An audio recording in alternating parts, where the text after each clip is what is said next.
Hello everybody, this is Terry Jeanette with Be Creative, and today's video, I'm really not being that creative, but I do want to share something with you that I feel is important that all of us need to know.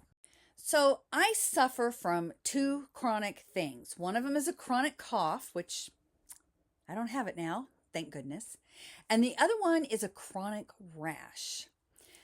For some reason, these two things seem to come and go about the same time.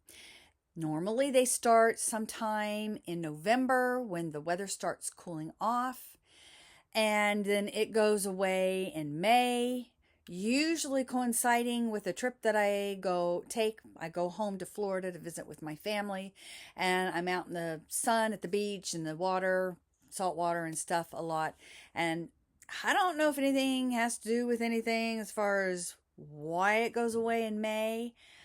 But to me, these two things seem to coincide, and I've kind of wondered if they had anything to do with each other. So currently I'm going to a pulmonologist and a dermatologist, and both of them said, no, they have nothing to do with each other. And you know what? I think I agree with them. Today, I'm really not going to talk about the cough so much. I'm going to talk about the rash. This is something that I've been dealing with, since probably about 2003. And it's been a long journey, and I want to share with you some of the things I've learned because I think it might help some of you. So back about 2003, we were living in Indiana. We'd been there a couple of years, and yes, it gets really cold there. Oh, but I noticed, I think it was on my left leg, every year when it started getting colder, I would develop this little rash. Now, at first, I was just, I thought maybe it was some type of eczema, had something to do with the dry and the cold. And I started just putting lotion on it, and it would get a little worse. It itched like crazy. But come May, it would go away. This went on for several years, but finally got to a point that it was getting worse and worse. And I went to the doctor. And the doctor told me it was some type of eczema, and I got a steroid cream. And I was on my way. Never really told me much about the steroid cream. Just use a steroid cream. When it goes away, you're good to go. So I was good to go once it went away, but not really. I don't remember going back to the doctor, but in 2007, we moved down to Louisiana, and for the first couple of years, no rash. So I thought, I'm cured. Little did I know this rash was going to come back with a little bit more of vengeance. Took a couple of years, but again, we usually take a trip up to Tennessee in November, a hunting trip. And it gets cold up there. And by the time we get back, my rash and my cough, which is kind of odd, they both are there, and I am suffering quite a bit. And the rash, it just would grow and grow. And so I finally went to another dermatologist here in Louisiana. And she gave me a steroid cream and told me to come back. So I used the steroid cream, went back in a couple of weeks. The rash was gone. I'm cured. Went home. A couple of weeks later, the rash was back. So I went back to the dermatologist. She says, I'll give you another steroid cream. Used the steroid cream for a couple of weeks. I don't even think it took that long. Rash went away. Quit using steroid cream. And a couple of weeks later, the rash was back. Even worse. Back to the dermatologist. Anyway, this was something I did over and over and over again. But as of May, I would go back home to Florida to visit my family. We'd either take a cruise or spend some time at the beach. And by the time I came home from that trip, my rash was gone. Then the next year rolled around, and I had to go all through that again.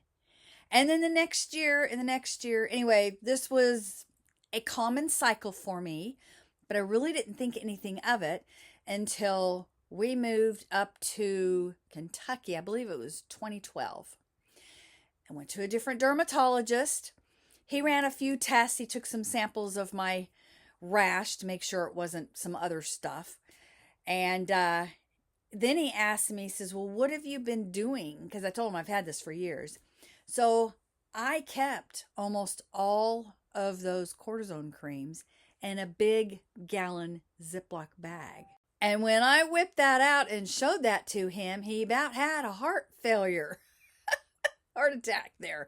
He's like, what is this? And I said, oh, they're steroid creams. He says, how long you been doing this? And it had been about 10 years. And he's like, you know, you're not supposed to be on any type of steroid for more than 2 weeks.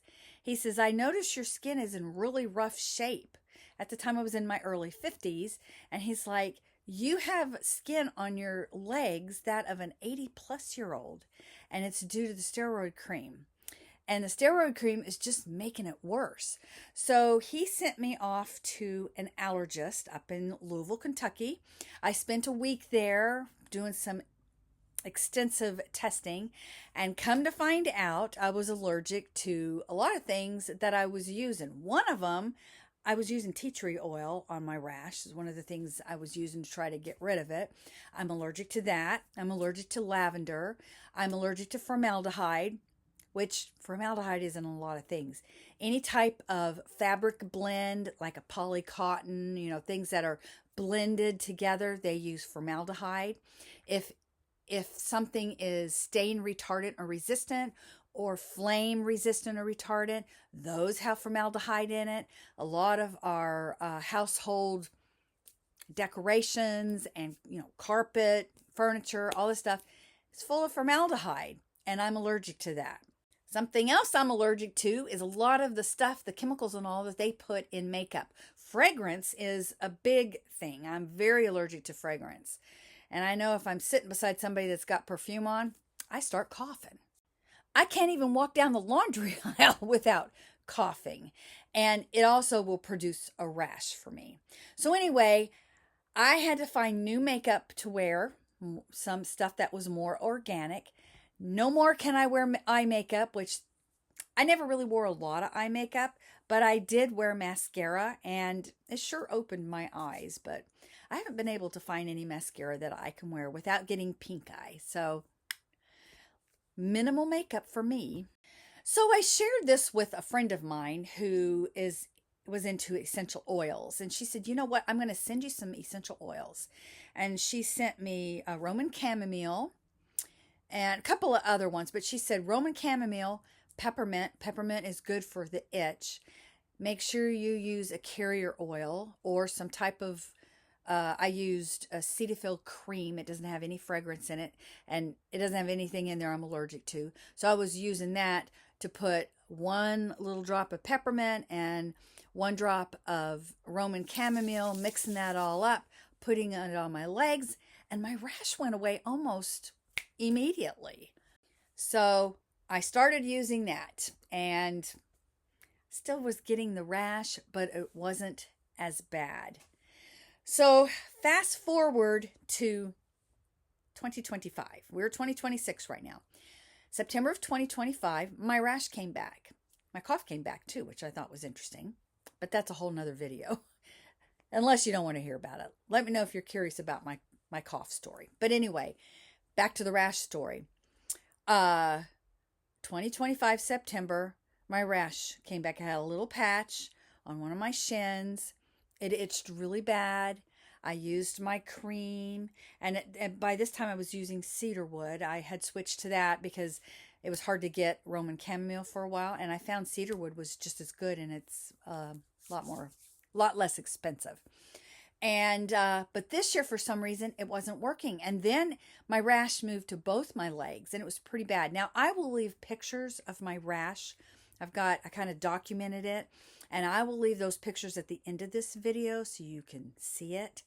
But it was so bad. And when I say it itched, I can't even explain to you how much I suffered because it itched so much. And the more I scratched it, the more I itched. And I was doing this at night and bleeding, and it was just horrible. I was reluctant to go see a doctor, but I thought I really need to go see a dermatologist.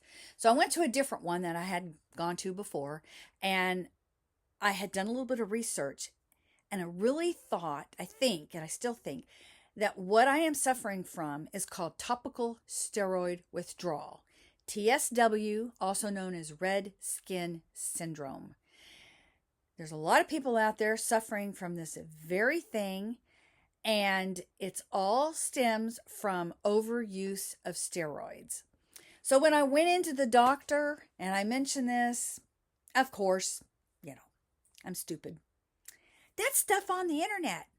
Blah, blah, blah, blah, blah, blah. Well, she calls it severe eczema.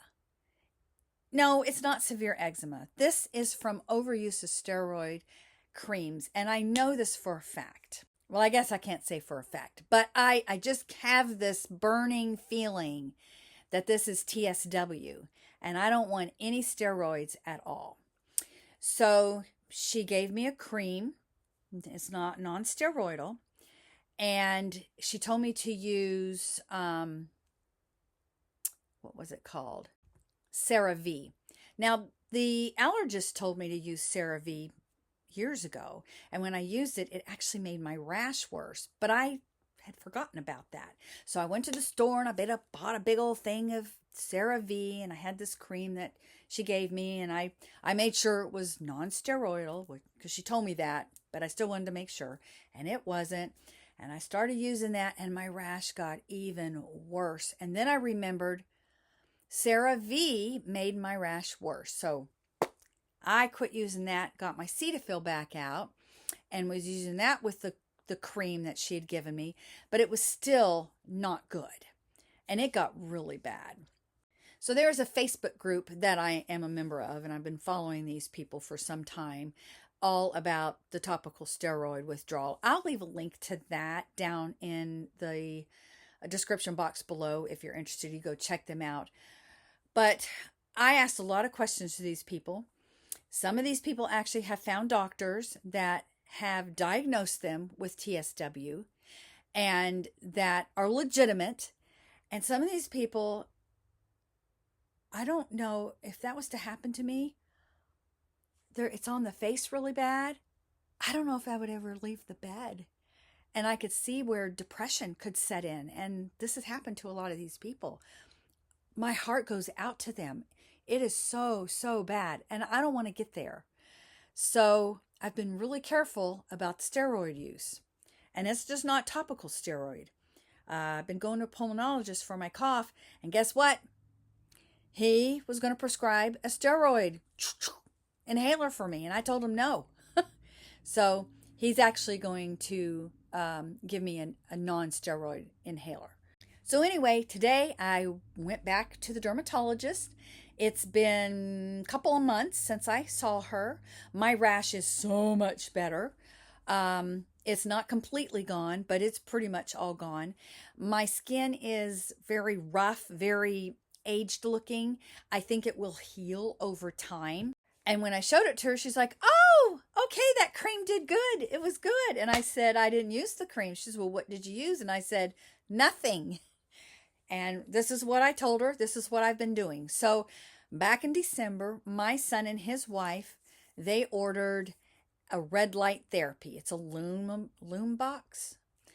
And my daughter-in-law was going to use it, but she's nursing and she's got some thyroid issues, and she wants to talk to her doctor before she starts using it. So I am using it. They said, "You use it. Try it on your rash. It's supposed to be good." So I started using it on my rash.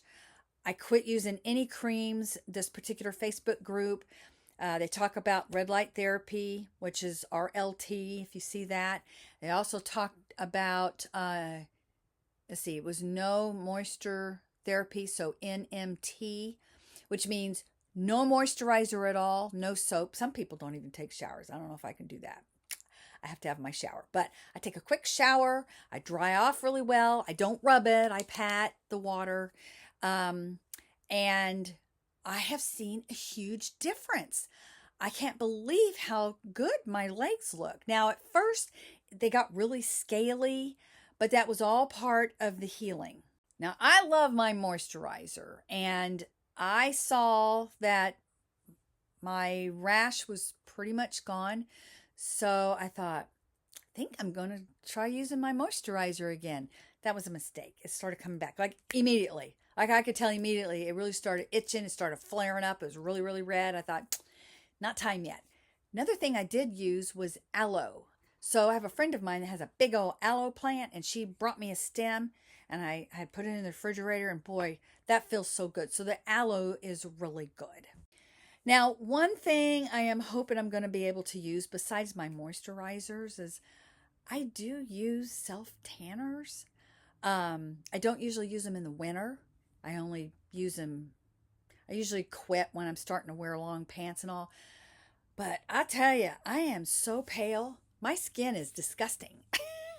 I hate being as pale as I am. I feel like I look dead and sickly. And a lot of people say, "Oh, you're being silly," but I've always been very self-conscious about this. I used to get teased about it all the time when I was a little girl, and I don't like the color of my skin. I got to have some type of color to it. I mean, I grew up in Florida. We had a swimming pool. We used to go to the beach all the time, and even my tan, compared to a lot of my friends, they were like, "How come you don't tan?" And then I'd show them my tan line, and they're like, "Oh, wow." I said, "Yeah, I'm really, really pale." But anyway, I'm hoping that I'm going to be able to use my self-tanners. The thing is, I'm not ready yet. My skin is not ready yet. It has to heal more. So anyway, I wanted to share this with you just to put this out. If you are suffering with some really bad rashes, please think twice before you use any type of steroid cream, because it can really, really be bad. I really don't understand why doctors don't know about this. And maybe they know about it, but they're just kind of like brushing it off. Let me know if you've had any experience with red skin syndrome, TSW, topical steroid withdrawal, rashes, eczema, anything. What have you gone through? And like I said, I plead with you to think twice before you use any steroid cream, because I would not wish this on my worst enemy. I really hate to see anybody suffering like this. Like I mentioned before, I'm going to put some pictures at the end of this. So I'm just going to kind of give you a warning now. Some of you may not like to see stuff like that. So I thought I'd just warn you. But it'll be at the end of my closing. If you're still around, I want to thank you so much for sticking around and listening to this. And I hope you all have a great day. This is Terry Jeanette with Be Creative, signing out for now. Bye-bye.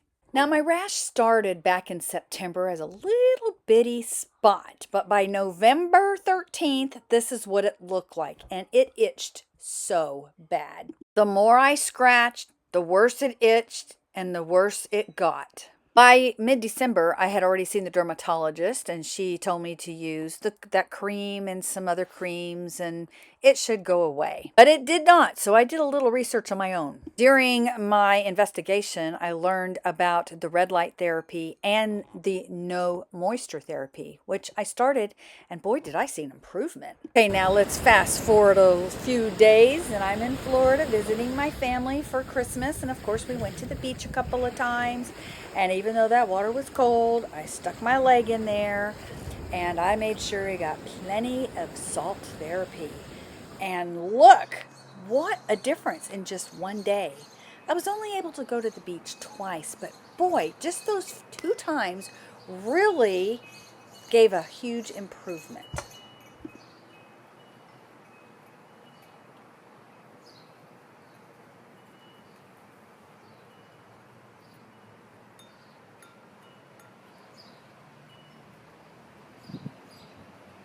So we came back to Louisiana for New Year's, and I continued the red light therapy and no moisture, and I could see a huge difference. Now, there was still some inflammation and all, and did have a friend give me some aloe, which I used, but look at the difference.